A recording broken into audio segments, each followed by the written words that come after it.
ಕನ್ನಡದ ಸ್ವಚ್ಛ ಧ್ವನಿಯಾಗಿದ್ದ ನಟಿ, ನಿರೂಪಕಿ ಹಾಗೂ ಮಜಾ ಟಾಕೀಸ್ ವರಲಕ್ಷ್ಮಿ ಖ್ಯಾತಿಯ ಅಪರ್ಣಾ ವಸ್ತಾರೆ ನಿನ್ನೆ ರಾತ್ರಿ ಬಾರದ ಲೋಕಕ್ಕೆ ಪಯಣಿಸಿದ್ದಾರೆ.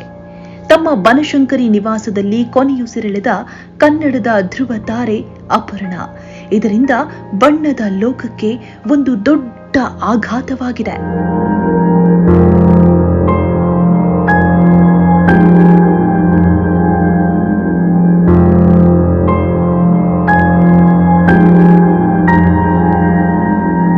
ಶ್ವಾಸಕೋಶ ಕ್ಯಾನ್ಸರ್ನಿಂದ ಬಳಲ್ತಾ ಇದ್ದ ಅಪರ್ಣಾ ಸುಮಾರು 2 ವರ್ಷದಿಂದ ಬಳಲ್ತಾ ಇದ್ರು.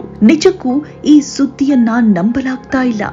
ಸ್ವಚ್ಛ ಕನ್ನಡದ ದನಿಯೊಂದು ಮರೆಯಾಗಿದ್ದು ಕನ್ನಡಾಭಿಮಾನಿಗಳಿಗೆ ಇದಕ್ಕಿಂತ ನೋವಿನ ಸಂಗತಿ ಮತ್ತೊಂದಿಲ್ಲ. ಸಾಕಷ್ಟು ಸರ್ಕಾರಿ ಕಾರ್ಯಕ್ರಮಗಳಲ್ಲಿ ಅಪರ್ಣಾ ಅವರು ನಿರೂಪಣೆ ಮಾಡಿದ್ರು. ಅಲ್ಲದೆ ಬೆಂಗಳೂರಿನ ನಮ್ಮ ಮೆಟ್ರೋದಲ್ಲಿ ಕೂಡ ಅಪರ್ಣಾ ಅವರ ಧ್ವನಿ ಕೇಳ್ತಾ ಇತ್ತು. ನಮ್ಮನ್ನೆಲ್ಲ ಅಪರ್ಣಾ ಅಗಲಿದ್ದಾರೆ, ಆದರೆ ಅವರ ಧ್ವನಿ ಸದಾ ಅಮರ.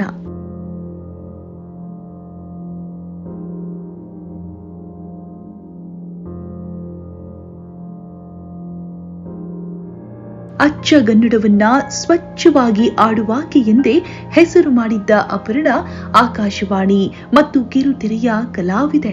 ಚಿತ್ರಬ್ರಹ್ಮ ಪುಟ್ಟಣ್ಣ ಕಣಗಲ್ ನಿರ್ದೇಶನದ ಮಸಣದ ಹೂವು ಚಿತ್ರದಿಂದ ಬೆಳಕಿಗೆ ಬಂದ ಅಪರ್ಣಾ ಜನಪ್ರಿಯ ಧಾರಾವಾಹಿ ಮುಕ್ತ ಮೂಲಕ ಶೀಲಾ ಪ್ರಸಾದ್ ಪಾತ್ರವಾಗಿ ಮನೆ ಮಾತಾದ್ರು.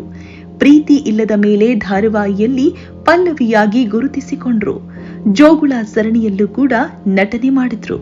ದೂರದರ್ಶನದಿಂದ ಇತ್ತೀಚಿನ ಮಜಾ ಟಾಕೀಸ್ ತನಕವೂ ಹಲವಾರು ಕಾರ್ಯಕ್ರಮಗಳನ್ನ ನಿರೂಪಿಸುತ್ತಾ ಸಿನಿಮಾ, ಸೀರಿಯಲ್ ಶೋಗಳ ಭಾಗವಾಗಿದ್ರು.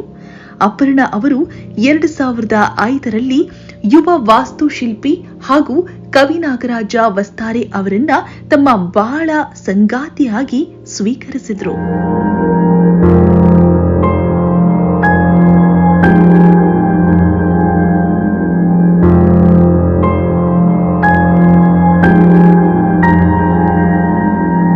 ಅಪರ್ಣಾ ಅವರು ಪ್ರೀತಿ ಇಲ್ಲದ ಮೇಲೆಯ ಪಲ್ಲವಿಯ ಪಾತ್ರಕ್ಕೆ ಶ್ರೇಷ್ಠ ನಟಿ ಪ್ರಶಸ್ತಿ, ನಿರೂಪಣೆಗಾಗಿ ಜಿ ವಾಹಿನಿಯಿಂದ ಅತ್ಯುತ್ತಮ ಪ್ರಶಸ್ತಿ, ಕಿರುತೆರೆಯ ಮಾಧ್ಯಮದ ಈವರೆಗಿನ ಕೆಲಸಕ್ಕೆ ಸರ್ವೋಚ್ಚ ಪ್ರಶಸ್ತಿಯನ್ನ ಪಡೆದಿದ್ದಾರೆ.